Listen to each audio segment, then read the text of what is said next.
तेथे कोणाचे चाले ना हरिश्चंद्र ताराराणी वाहे डोंबाघरी पाणी पांडवांचा सहाय्यकडे राज्यवरणी केले दुरी धावत्या वेगामध्ये स्पष्टीकरणासहित उच्चारासहित अभंगाच्या 3 चरणाचा अर्थ थांबून झाला.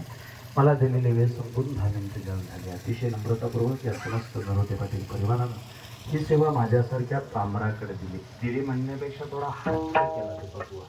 आमचे चुलत बंधू आदर शिल्लक ठेवली होती, घ्यायची नाही असं ठरवलं होतं. पण शेवटी पाहुण्यांनी फोन थेट केला असता तर बहुतेक नकारच दिला असता. पण त्यांनी फोन करताना आमच्या चुलत भावाला केला आणि त्यांना सांगितलं ते घ्यायला लावा आणि कार्यक्रम करायला.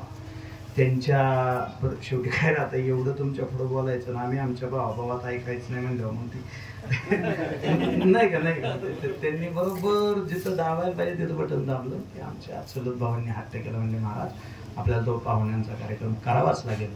त्यांनी विनंती केली तथा पाहुण्यांनी विनंती केली म्हणून इथपर्यंत येणं झालं. अतिशय मनापासून आज कीर्तनामध्ये तुम्ही सगळे वैष्णव ज्येष्ठ वैष्णव श्रेष्ठ उपस्थित आहात. महाराज तुमच्या सगळ्यांच्या पुढे विचार केला तर मी बुद्धीनं वयानं खूप लहान आहे.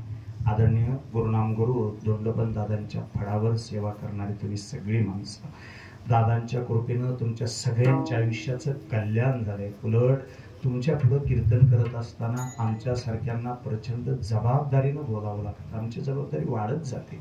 अतिशय मनापासून तुमच्या निष्ठेला तुमच्या परमार्थाला दंडवत करतो. तुमच्या सगळ्यांच्या चरणावरती नम्रतापूर्वक नतमस्तक होतो. माझ्या समेत आलेली ही दोन्ही लेकरं माऊली असेल दीपक असेल त्याचबरोबर मृदंग क्षेत्रातलं इंदापूर तालुक्यातलं भूषण हरिभक्तराणी विशालजी महाराज दाराडे देवप्पा तुमच्या चरणावर नतमस्तक होतो. त्याचबरोबर माझ्याबरोबर आलेली छोटी छोटी लेकरं अशी जवळपास 100 लेकरं एकत्र केलेत आणि त्या लेकरांना शालेय शिक्षण वारकरी शिक्षण देण्याचा प्रयत्न करतोय. आणि ठरवलंय स्वतःच्या मनाला असं म्हणाल कीर्तनात उभा राहून कुणा पावती फाडा म्हणायचं नाही. माझ्या पोरं अनाथ आहे आत्ता कीर्तनात जीव आहे की आता असं एक लेकर आहे त्याला आय नाही बाप नाही मग त्याला पुढं घ्यायचं त्याला म्हणायचं तुला आय आहे का सांग तुला बाप आहे का सांग. मग समाजाच्या भावनेला हात घालायचा आणि आपण समाजाकडलं पैसे घ्यायचे. परिस्थिती राहिली नाही. उलट विशाल आणखी एक वाक्य धाडसाने बोलतो. पहिल्यासारखं आता संस्थावाल्यांनी बी लय हलक्यात घ्यायचं नाही.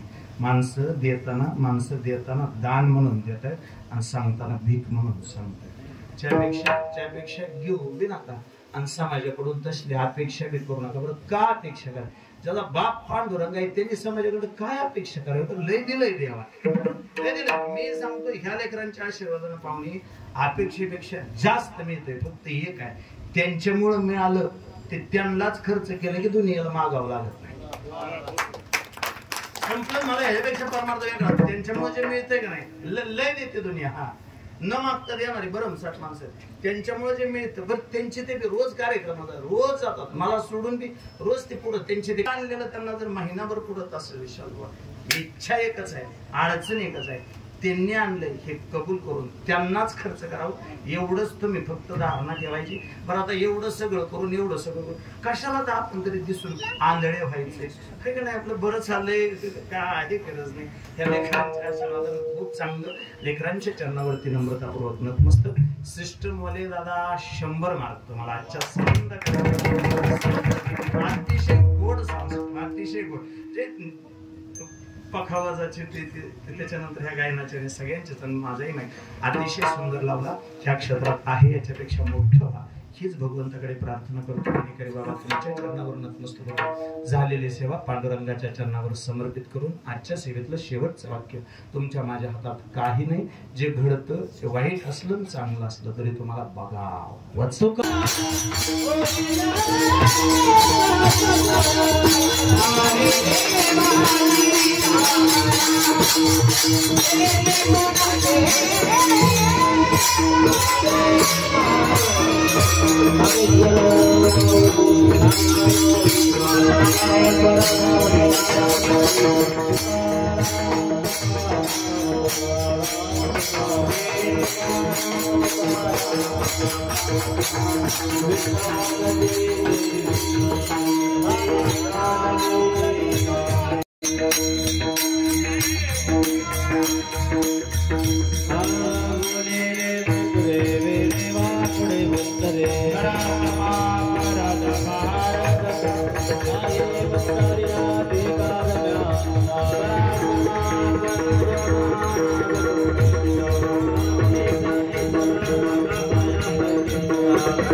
कल्पनेची बाधा न हो कोणी काही अहंकाराचा वारा न लागो राजसा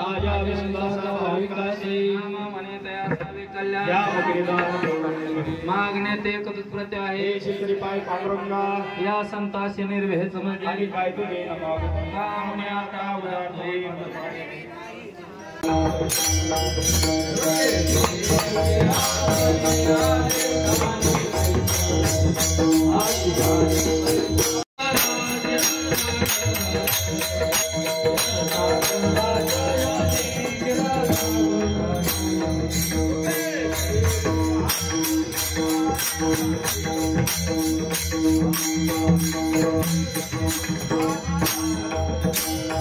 Thank you.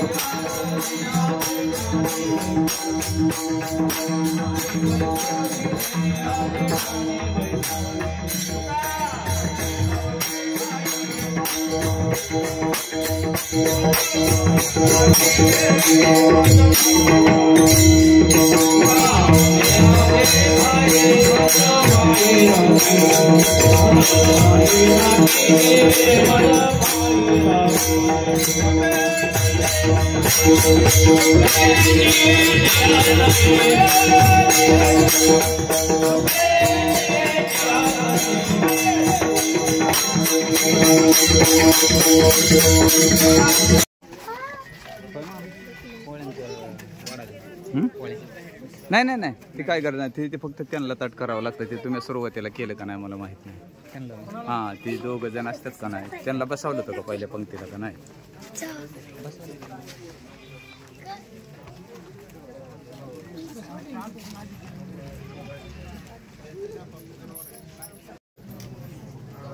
छोट छोट माऊली लोक पुढं बघा तुम्ही दिसणार आहे यूट्यूबला